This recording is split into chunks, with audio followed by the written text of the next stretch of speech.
உங்கள் இல்லத்தின் திருமண நிகழ்ச்சிகள், பிறந்தநாள் கொண்டாட்டம் மற்றும் அனைத்து சுப நிகழ்வுகளையும் சிறப்பித்து வயிறார உணவளித்து மனதார வாழ்த்து பெற CM Caterers www.cmcaterers.com.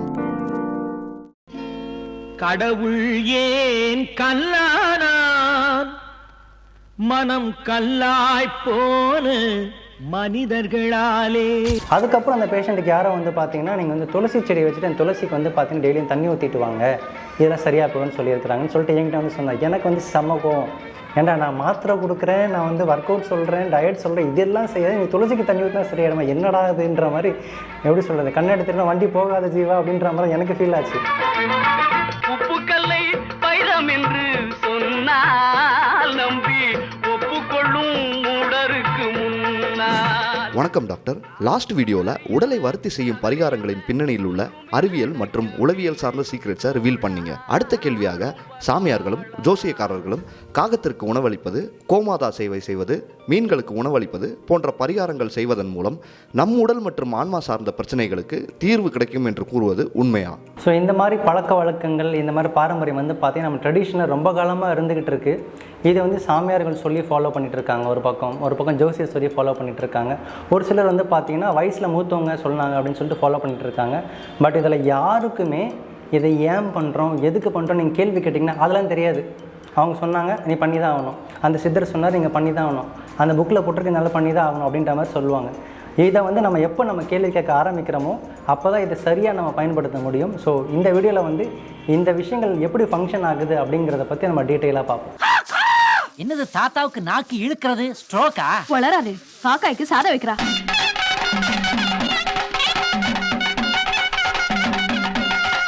லாஸ்ட் வீடியோவில் வந்து பார்த்தோம்னா இந்த கர்மானா என்ன, 3 வகையான கர்மா என்ன, இது எப்படி செயல்படுது அப்படின்ற விஷயங்கள்லாம் பார்த்தோம்.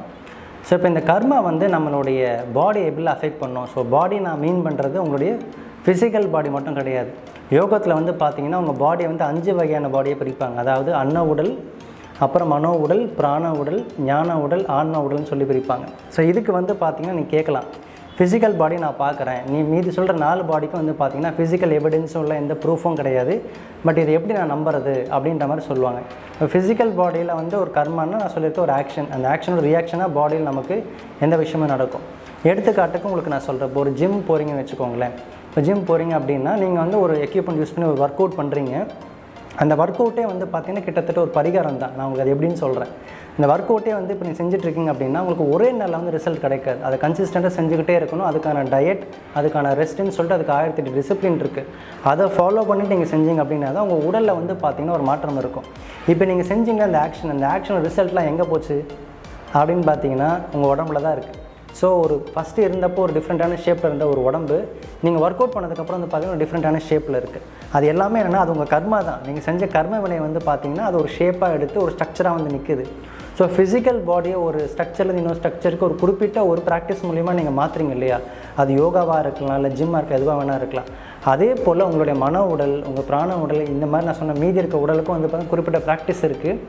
ஃபிசிக்கல் பாடி உங்களால் பார்க்க முடியுது, ஒரு ஆக்ஷன் செஞ்சு அதோட ஸ்ட்ரக்சர் நீங்கள் பார்க்க முடியுது, அதனால் அதை நம்புறீங்க. நீங்கள் வந்து அந்த மென்டல் பாடி வந்து பார்த்திங்கன்னா மைண்டுக்கும் வந்து ஒரு ஸ்ட்ரக்சர் இருக்குது. நீங்கள் குறிப்பிட்ட ஒரு எமோஷன்ஸ், குறிப்பிட்ட ஒரு தாட்ஸை நீங்கள் ரிப்பீட்டடாக பண்ணுற மூலிமா உங்கள் மைண்டுக்கு ஒரு வடிவம் கிடைக்கும். அதே போல் உங்களோட எனர்ஜியை வந்து நீங்கள் குறிப்பிட்ட ஒரு ட்ரெயின் பண்ணிங்க அப்படின்னா அந்த எனர்ஜிக்கு ஒரு வடிவம் கிடைக்கும். அதே போல் உங்கள் அறிவுக்கும் ஒரு வடிவம் இருக்குது, உங்கள் ஆன்மாவுக்கும் ஒரு வடிவம் இருக்குது. ஸோ இங்கே எல்லாமே வந்து ஃபார்ம்லெஸ்ஸாக தான் இருக்குது. நம்மளுடைய ஆக்ஷன்ஸ் தான் வந்து பார்த்திங்கன்னா அதுக்கு ஒரு குறிப்பிட்ட ஒரு ஃபார்மே கொடுக்குது. அதாவது சொன்னோன்னா உங்கள் கர்மாவோடைய எஃபெக்ட் தான் வந்து பார்த்தீங்கன்னா ஒரு உருவத்துக்கு உருவமே கொடுக்குது. அடுத்து நம்ம உடலில் வந்து பஞ்சபூதங்களால் ஆனது அப்படின்றது நமக்கு தெரியும். சேமே நம்மளுடைய உலகமும் வந்து பஞ்சபூதங்களால் ஆனதுன்றது நமக்கு தெரியும். ஸோ முன்னோர்கள் வந்து ஒரு வாக்கு சொல்லுவாங்க, அதாவது அண்டத்தில் எது இருக்கோ அதான் பிண்டத்திலையும் இருக்குது, அதாவது காஸ்மோஸில் என்ன இருக்கோ அதுதான் நம்மக்கிட்டே இருக்குது. எக்ஸாம்பிள் சொல்லணும் அப்படின்னா உங்களுக்கு சோலார் சிஸ்டம் இருக்கு இல்லையா, அதோட ஸ்ட்ரக்சரும் வந்து பார்த்திங்கன்னா ஒரு சன் இருக்கும், அதை சுற்றி வந்து பார்த்திங்கன்னா பிளானட் சுற்றிட்டு இருக்குது. இதே நீங்கள் electron down to atomic structure நீங்கள் போனீங்க அப்படின்னாலும் அதே ஸ்ட்ரக்சர் தான் அங்கேயே இருக்கும். ஸோ இந்த சிமெட்ரி வந்து பெருசுல என்ன இருக்கோ அது சிறுசுலேயே இருக்குது அப்படின்றது வந்து பார்த்திங்கன்னா சயின்டிஃபிக்காக இட்ஸ் ப்ரூவ். ஸோ அதே போல் நம்ம உடம்பை வந்து பார்த்திங்கன்னா வெளியே இருக்க பிரபஞ்சத்தோடு எப்பவுமே தொடர்பு இருந்துக்கிட்டே இருக்குது பஞ்சபூதங்கள் வழியாக. இப்போ நம்ம உடலில் ஏதாவது நோய் வருது அப்படின்னாலும் வந்து பார்த்திங்கன்னா இந்த பஞ்சபூதங்களில் வந்து ஏதோ ஒரு சமன்பாடு, ஏதோ ஒன்று கூடினாலும் குறைஞ்சாலும் வந்து நமக்கு உடம்பு நோய் வரும். இதே தான் இயற்கையில் வந்து பார்த்திங்கன்னா பஞ்சபூத சமன்பாடு வந்து ஏதாவது மிஸ் அவுட் ஆகுது அப்படின்னா இயற்கை பேரிடர், ஏன் இப்போ நம்ம ஃபேஸ் பண்ண கொரோனாவும் கிட்டத்தட்ட வந்து பார்த்திங்கன்னா அந்த மாதிரி ஒரு விஷயந்தான்.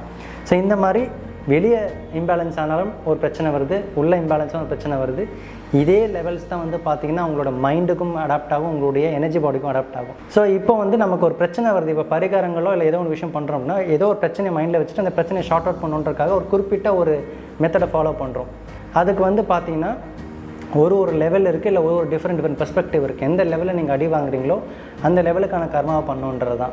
ஸோ இதை நீங்கள் புரிஞ்சுக்கிட்டீங்க அப்படின்னா நீங்கள் எந்த ஜோசியர்கிட்ட போனாலும் சரி, எந்த சாமியார்கிட்ட போனாலும் சரி, நீங்கள் கரெக்டாக கேள்வி கேட்கலாம். இந்த விஷயத்தை நான் எதுக்காக பண்ணுறேன், இது என்ன பண்ணோம், இதனால எனக்கு என்ன ஆகும் அப்படின்ற தெளிவான ஒரு பேட்டர்னோடு நீங்கள் ஃபாலோ பண்ணிங்கன்னா நமக்கு ரிசல்ட் ஓரியன்டாகவே ஒரு சில விஷயங்கள் பண்ணிடலாம். கண்களால் நம்மளால் அதை பார்க்க முடியல அப்படின்னாலும் அட்லீஸ்ட் அனுபவபூர்வ ரிசல்ட் ஓரியன்டாவது நீங்கள் அதை எடுத்துடலாம். ஸோ ஃபஸ்ட்டு விஷயம் என்னென்னு சொல்கிறேன் பார்த்துக்கோங்க. பஞ்சபூதங்களில் ஃபஸ்ட்டு தத்துவமாக இருக்கக்கூடிய நிலத்தத்துவம். நிலத்தத்துவம் வந்து பார்த்திங்கன்னா அந்த நிலம் தத்துவம் இருக்குது, அது கூட சார்ந்திருக்கக்கூடிய உயிரினங்கள் இருக்குது. அதுக்கு எடுத்துக்காட்டு வந்து பார்த்திங்கன்னா எறும்பு, பாம்பு, அதெல்லாம் ஊர்வனன்னு சொல்லுவாங்க. ஸோ ஊர்வனன்றது வந்து பார்த்திங்கன்னா நிலத்தோடவே ஒட்டியே இருக்கக்கூடிய உயிரினங்கள் இது எல்லாமே. இதுங்களுக்கு வந்து பார்த்திங்கன்னா நிலத்தோடைய தன்மை வந்து அதிகமாக இருக்கும். அடுத்து வந்து பார்த்திங்கன்னா நீந்துவனம் தண்ணியிலேயே 24 hours இருக்கும். மீன், ஆமை இந்த மாதிரி இருக்கிறது எல்லாமே வந்து பார்த்திங்கன்னா நீர் தத்துவத்தோடவே 24 hours அதுங்க இருக்கும். ஸோ அவங்க வந்து பார்த்திங்கன்னா நீர் தத்துவம் வந்து அவங்களுக்கு அதிகமாக அந்த எனர்ஜி இருக்கும். ஸோ இப்படி நீந்துவன, ஊர்வனன் இருக்குது. அடுத்து வந்து பார்த்திங்கன்னா நடப்பனை நம்ம மனுஷங்க, ஆடு, மாடு, நாய் எல்லாமே வந்து பார்த்திங்கன்னா நடப்பனை அப்படின்ற கேரக்டரிஸ்டிக்ஸில் வரும். இது வந்து பார்த்திங்கன்னா நமக்கு பூமியோடையும் கனெக்டில் இருக்கும், ஆகாசத்தையும் கனெக்டில் இருக்கும். ஸோ இரண்டுத்துக்கு இன்பிட்வீன் லெவல்னு சொல்லலாம். அப்புறம் வந்து பார்த்திங்கன்னா பறப்பனன் இருக்குது. பறப்பனை தான் பறவைகள் எல்லாமே பறக்கிறது, இந்த மாதிரி ஒரு கேட்டகரியில் வரும். இவங்களுக்கெல்லாம் வந்து பார்த்திங்கன்னா அந்த ஆகாச தத்துவமும் காற்று தத்துவம் வந்து பார்த்திங்கன்னா நல்லா எஃபிஷியண்ட்டாக இருக்கும். இருப்பனைன்னு ஒரு கேட்டகரி இருக்குது. இருப்பனை அப்படின்னா மரம், செடி, கொடிலாம் இருப்பனை. ஸோ இந்த ஆர்டர் அப்படின்னு ஞாபகம் வச்சுக்கோங்க. நீந்துவனை, ஊர்வனை, நடப்பனை, பரப்பனை, இருப்பனைன்றது செடி கொடிலாம் அந்த இடத்துல இருக்கிறது. ஸோ ஸ்டில்னஸ், அதெல்லாம் ஒரு தவம் செஞ்சுட்ருக்குன்னு சொல்லுவாங்கன்னா ஒரு இடத்துல அசையாமல் நிற்கிறது அப்படிங்கிறதே ஒரு பெரிய தவம். ஸோ அவங்க வந்து பார்த்தீங்கன்னா நில தத்துவத்தையும் வாங்கிக்கிட்டு செமி ஆகாச தத்துவத்தையும் வாங்கிக்கிட்டு, அதில் முக்கியமான விஷயம் என்னென்னா அக்னி தத்துவம் தான் வந்து பார்த்திங்கன்னா செடிகளுக்கு பொருந்தும். ஏன்னா சூரியன்லேருந்து தான் முக்கால்வாசி தான் சத்தம் வந்து எடுத்துக்கிறது. சூரியன் 24 hours கான்டாக்டில் இருக்கிறது வந்து பார்த்திங்கன்னா செடிகள் தான். இப்படி இந்த பஞ்சபூதங்களுக்கும் ஒரு ஜீவராசிகள் ஒரு இடத்துல இருக்குது. இப்போது பரிகாரங்கள் எல்லாமே வந்து பார்த்தோன்னா இந்த மாதிரி எலமெண்டல் பேஸ் பண்ணி தான் இருக்கும். இப்போ வந்து எர்த் எலமெண்ட் எடுத்துக்கிட்டிங்க அப்படின்னா எர்த் எலமெண்ட் சார்ந்த காரகத்துவங்கள் இருக்குது. என்னென்னா இப்போ நமக்கு எர்த் எலமெண்ட் நம்ம மூலாதார சக்கரத்தை குறிக்கும். ஸோ மூலாதார சக்கரத்தில் ஏதாவது பிரச்சனை இருக்குது, இன்ஃபர்டிலிட்டி பிரச்சனை இருக்குது, இல்லை வந்து பார்த்திங்கன்னா ஒருத்தருக்கு குழந்தை பிறக்கல, அந்த மாதிரி விஷயங்கள் எல்லாமே வந்து பார்த்திங்கன்னா மூலாதாரம் சுவாதிஷ்டானம், அதான் நிலம் மற்றும் நீர் தத்துவத்தோட கனெக்டட்.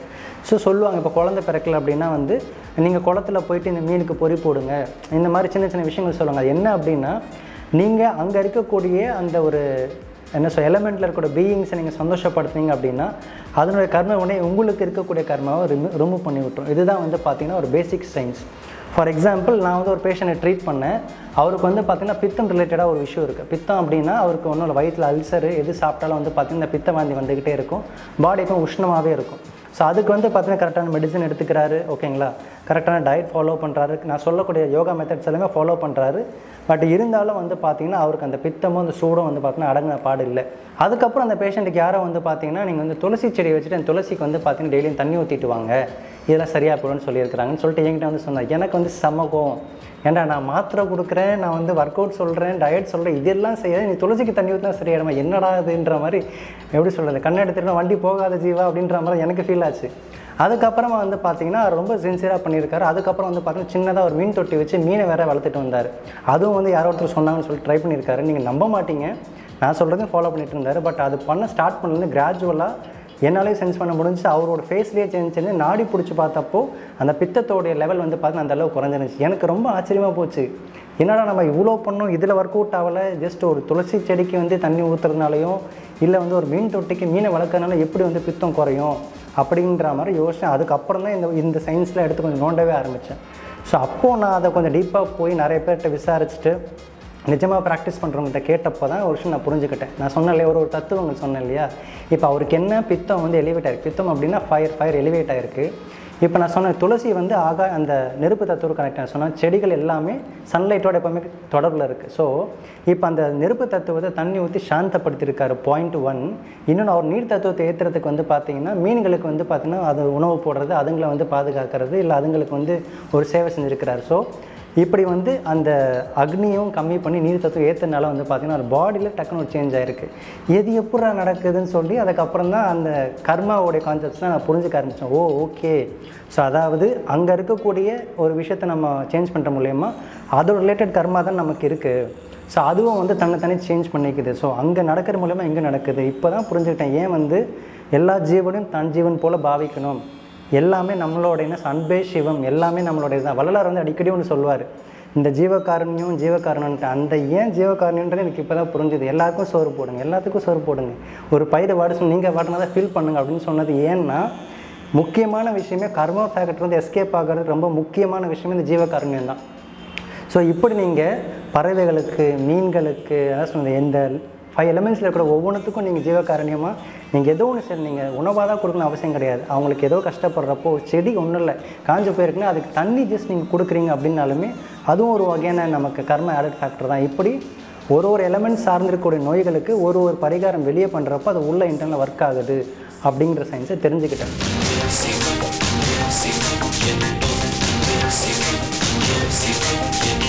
ஸோ இந்த விஷயத்தை நான் ரியலைஸ் பண்ணதுக்கப்புறம் வந்து பார்த்திங்கன்னா ஒரு பேஷண்ட்டுக்கும் வந்து இந்த மாதிரி விஷயங்களை வந்து கண்டுபிடிச்சி பரிகாரங்கள்லாம் கோவில்லாம் கிடையாது, ஜஸ்ட் இந்த மாதிரி 5 எலிமெண்ட்ஸை பேஸ் பண்ணி தான். கோயில்களும் வந்து பார்த்திங்கன்னா இப்படி தான் கட்டமைச்சிருக்காங்க. அதாவது ஒரு குறிப்பிட்ட ஒரு எலிமெண்ட்டை பேஸ் பண்ணி குறிப்பிட்ட ஒரு இடத்துல குறிப்பிட்ட ஒரு ஆம்பியன்ஸை க்ரியேட் பண்ணி அந்த ஒரு சக்கராவல் அந்த ஒரு எலிமெண்ட்டை வந்து தூண்டுறதுக்கான ஒரு அட்மாஸ்பியரை க்ரியேட் பண்ணி தான் அது அந்த காலத்தில் வந்து பார்த்திங்கன்னா டெம்பிள் ப்ரிஸ்கிரிப்ஷன் சொல்லுவாங்க. மாத்திரை கொடுக்குற மாதிரி இந்த பிரச்சனையும் அந்த கோயில் ஒரு கோயிலுக்கு ஒரு ஸ்தல விருட்சம் இருக்கும். அதுதான் நான் சொன்ன அந்த கான்செப்ட்ஸ் எல்லாமே. ஒரு கோயில் போனால் கண்டிப்பாக குளம் இருக்குதா, அங்கே ஒரு செடி இருக்குதா, அங்கே பறவைகள் இருக்குதா, அங்கே கோசால் இருக்கா, மாடு இருக்குதா, நான் சொன்ன அந்த 5 எலிமெண்ட்ஸ்க்கான எல்லா ஜீவராசிகளும் அந்த கோயிலை சுற்றியே இருக்கும். ஸோ நீங்கள் கோயிலில் போய்ட்டு சாமி கும்பிட்றதுனால உங்களுக்கு வந்து நல்லது நடக்குதோ இல்லையோ, இந்த ஜீவராசிகளுக்கு நீங்கள் நல்லது செய்கிற மூலியமாக வந்து பாருங்கள் நல்லது நடக்கும். இப்போ நான் சொல்லக்கூடிய கண்டென்ட் வந்து சயின்டிஃபிக்காக இல்லாமல் இருக்கலாம், ஒரு ப்ரூஃப் இல்லாமல் இருக்கலாம், இல்லை கம்பி கட்டுறது கூட நீங்கள் நினைக்கலாம். பட் இந்த கம்பி கட்டுறதுனால வந்து பார்த்தீங்கன்னா இயற்கை வாழும் உள்ளே இருக்க ஜீவராசிகள் எல்லாத்துக்கும் வந்து இப்போது நீ போய் ஒரு செடி நடு, இந்த ஜீவராசிக்கு நல்லது செய்யணும் செய்ய மாட்டான். பட் இந்த ஜீவராசிக்கு நல்லது செஞ்சால் உனக்கு நல்லது நடக்கும் அப்படின்னு சொன்னோம் அப்படின்னா அட்லீஸ்ட் அப்படியாவது செய்யவில்ல. மனுஷங்க இந்த கேட்டகரியிலே வந்து பார்த்தீங்கன்னா ஒருத்தர் மிஸ் பண்ணிட்டேன். ஸோ இவ்வளோ பேருக்கு ஹெல்ப் பண்ணுறவே நீங்கள் மனுஷன் இன்க்ளூடே பண்ணல அப்படின்னு பார்க்கலாம். மனுஷங்களை வந்து லாஸ்ட் கேட்டகரியில் வச்சுருக்கோம். ஏன் அப்படின்னா அனிமல்ஸ் ஜீவராசிக்கெலாம் வந்து பார்த்திங்கன்னா ஒரு உதவி செஞ்சுன்னா இன்ஸ்டண்ட்டாக அந்த ஃபீலை எக்ஸ்பிரஸ் பண்ணி நமக்கு வந்து பார்த்திங்கன்னா அந்த பிளாக்கை ரிமூவ் பண்ணி கொடுக்கும். மனுஷங்களுக்கு நீங்கள் எவ்வளோ தான் செய்யுங்க திருப்தியாக இருக்காது, ஒரு என்ன சொல்கிற ஒரு நிறைவே இருக்காது, ஃபீலே இருக்காது, அது நன்றியே இல்லாமல் இருப்பாங்க. ஸோ மனுஷங்களுக்கு வந்து பார்த்திங்கன்னா லாஸ்ட் கிட்ட ஏன் வச்சுருக்காங்கன்னா இந்த நேச்சர் எல்லாமே இன்ஸ்டண்ட்டாக தன்னோட எமோஷன்ஸ் வந்து பார்த்திங்கன்னா நம்ம காமிச்ச உடனே அதை ரிலீஸ் பண்ணி கொடுத்துரும். இப்போ நெகட்டிவ் திஷ்டின்ற மாதிரி பாசிட்டிவ் திஷ்டின்னு ஒன்று இருக்குது. என்னென்னா இப்போ நீங்கள் அந்த உணவு அளிக்கிற நாய்க்கு நீங்கள் உணவு போடுறீங்க அப்படின்னா அந்த நாய் சாப்பிட்டு அது அப்படி உங்களை பார்க்கும், அந்த ஒரு அன்பை அந்த ஒரு பார்வை பார்க்குது பார்த்தீங்களா, அந்த பார்வையிலே வந்து பார்த்தீங்கன்னா உங்கள் உடம்புல இருக்க பிளாக்ஸ் ரிமூவ் ஆகிடும். அது என்ன பார்க்க அரை பார்க்க அது என்ன பார்க்க இப்படியே மாறி மாறி மாறி மாறி பார்த்துக்கிட்டே இருந்தோம். என்ன நினைச்சிட்டு தெரியல, டக்குன்னு ஜம்ப் பண்ணி வந்து மடியில் படுத்துருச்சு. ஸோ இப்படி வந்து இந்த கர்மாலேருந்து வெளியே வரணுன்றக்காக தான் இவ்வளோ விஷயங்கள் எல்லாமே பண்ணிகிட்டு இருக்கோம். ஸோ இதில் 2 விஷயம் நம்ம கவனிக்கணும். ஒன்று வந்து பார்த்திங்கன்னா தானம், சொன்ன மாதிரி இந்த ஜீவராசிகளுக்கு தானம் செய்கிறது, அதுங்கிட்ட அன்பு காட்டுறது, அது விஷயங்கள் எல்லாமே. இன்னொன்று பார்த்திங்கன்னா தவம்ன்றது நீங்கள் உட்காந்து தியானம் பண்ண மந்திரம் சொன்ன அவசியம் கிடையாது. இப்போ நான் சொன்னாலே ஒரு நோயாளி இருக்காருன்னா அவருக்கான ஒர்க் அவுட் செய்கிறார், அவருக்கான டயட் ஃபாலோ பண்ணுறார், அவருக்கான மூலிகை எடுத்துக்கிறார், இது எல்லாமே தவம் தான். அவருக்கான ஒரு எஃபர்ட் ஒன்று போடுறாரு. பட் அவர் எஃபர்ட் போட்டுட்டார் அப்படின்றக்காகலாம் அது ஓப்பன் ஆகாது, மீன்ஸ் அந்த கர்மா ஓப்பன் ஆகாது. அது கூட வந்து பார்த்தீங்கன்னா இந்த நேச்சரோட பிளெஸிங்ஸ் இருக்கணும். அதை நேச்சர் நினச்சா தான் அந்த நோய் உங்களை விட்டு போகுமே தவிர நீங்கள் நினைக்கிறனால அந்த நோய் உங்களை விட்டு போகாது. நேச்சர் பிளெஸிங் வேணும்னா நேச்சர்கிட்ட நீங்கள் ரிசீவ் பண்ணிங்கன்னா அது ரிவர்ஸ் உங்களுக்கு கொடுக்கும். ஸோ இப்படி இந்த தானமும் தவமும் தான் வந்து பார்த்திங்கன்னா இந்த பேலன்ஸை க்ரியேட் பண்ணுறதுக்கு தான் நம்ம இவ்வளோ விஷயங்களே செஞ்சிட்ருக்கோம். இந்த விஷயங்களை பேலன்ஸ் பண்ணாமல் ஏதாவது ஒன்றை மட்டும் செஞ்சுட்டு இருந்தீங்க, அதாவது உங்கள் எஃபர்ட் மட்டும் போட்டுகிட்டே இருக்கீங்க, பட் சர்வீஸ் எதுவும் செய்யலை அப்படின்னா நீங்கள் அந்த கர்மாலேருந்து முழுமையாக நீங்கள் வெளியே வர முடியாது. இல்லை தானும் செஞ்சுக்கிட்டே இருக்காங்க, பட் ப்ராக்டிஸ் எதுவும் இல்லாமல் இருக்குது, தவம் இல்லாமல் இருக்குனாலுமே அது அவுட் ஆஃப் பேலன்ஸ் வரும். இப்படி தானமும் தவமும் பேலன்ஸ் பண்ணி ஒரு பரிகாரங்கள் நீங்கள் செஞ்சிங்கன்னா மட்டும்தான் அது ஃபுல் ஃப்ளெஜ்டாக ஒர்க் அவுட் ஆஃப் 100% இருக்கும். ஸோ நெக்ஸ்ட்டு டைம் உங்களுக்கு யாராவது ஜோசியரோ சாமியாரோ இந்த பரிகாரம் செய் அப்படின்னு சொன்னாங்கன்னா எந்த பூத தத்துவத்தில் இது ஒர்க் ஆகும், இது எப்படி ஒர்க் அவுட் ஆகுது, இது எப்படி எனக்கு ரிவர்ஸ் பண்ணி எப்படி கொடுக்கும்னு நீங்கள் கேள்வி கேட்டிங்கன்னா அதுக்கு அவர்கிட்ட சரியான பதில் வந்துச்சு அப்படின்னா அவர் நிஜமாலே ஒரு உண்மையான ஒரு ப்ராக்டிஷனர்ன்ற ஒத்துக்கலாம். அதை விட்டுட்டு நீங்கள் பண்ணு அதெல்லாம் நீ கேட்கக்கூடாது அப்படின்ட்டாங்கன்னா கண்டிப்பாக வந்து அவங்கக்கிட்ட அந்த எசன்ஸும் இல்லை, அதுக்கான என்ன சொல்கிறது கோர் சயின்ஸும் இல்லை அப்படின்றத புரிஞ்சுக்கணும், நம்ம அலர்ட் ஆகிக்கணும். ஸோ நெக்ஸ்ட் ஒரு வீடியோ சந்திப்போம். Take care. உங்களின் உடல் மற்றும் ஆன்மா சார்ந்த கேள்விகளுக்கு டாக்டர் ஜெயபால் அவர்கள் பதிலளிக்க வேண்டுமா? உடனே உங்கள் கேள்விகளை கமெண்ட் செக்ஷனில் பதிவு பண்ணிடுங்க. இது போன்ற இன்ஃபர்மேட்டிவான வீடியோஸை நாங்கள் போஸ்ட் பண்ணும்போது உங்கள் மொபைலுக்கும் ஒரு அலர்ட் கொடுக்கணும்னா சிஎம் பக்தி சேனலை சப்ஸ்கிரைப் பண்ணுங்க, பெல் ஐக்கானையும் கிளிக் பண்ணிடுங்க. நாம் உளறி என்ன கதறி என்ன ஒன்றுமே நடக்கவில்லை தோழா, ரொம்ப